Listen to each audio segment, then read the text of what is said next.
നമുക്ക് വേണ്ടാത്തത് ചിന്തിക്കരുത്, ഓർക്കരുത് എന്ന് പറയുന്നവർക്കറിയില്ല നമ്മൾ കടന്നുപോയ നിമിഷങ്ങൾ. ഓർമ്മകൾക്കൊരു സ്വിച്ച് ഇല്ല വേണ്ടെന്ന് വിചാരിച്ചാൽ ഓഫ് ചെയ്യാനായിട്ട്. ചില രാത്രികൾ ഉറക്കം കവർന്നെടുത്തു. ചില വാക്കുകൾ ഇന്നും നെഞ്ചിൽ മുഴങ്ങുന്നു. ചില മനുഷ്യർ പോയെങ്കിലും അവരുണ്ടാക്കിയ മുറിവുകൾ ഇന്നും കൂടെയുണ്ട്. മറന്നു കളയൂ എന്ന് പറയുന്നത് എളുപ്പമാണ്.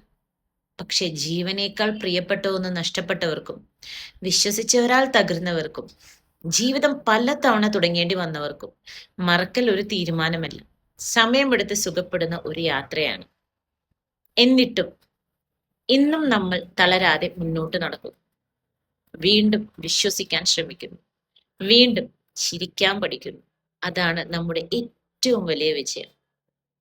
കാരണം ഇപ്പോഴും ജീവനോടെ നിൽക്കുന്നത് തന്നെ തകർന്ന മനസ്സിനെ ഓരോ ദിവസവും ചേർത്ത് പിടിച്ച് വീണ്ടും ജീവിക്കാൻ തീരുമാനിച്ച നമ്മുടെ ധൈര്യത്തിന്റെ തെളിവാണിത്. ചിലർ അതിനെ വെറും ജീവിതം എന്ന് വിളിക്കും. പക്ഷെ അതിലൂടെ കടന്നുപോയവർക്ക് അതൊരു യുദ്ധമായിരുന്നു. വീണ്ടും ഒരു പുതിയ ചിന്തയുമായി കാണാം.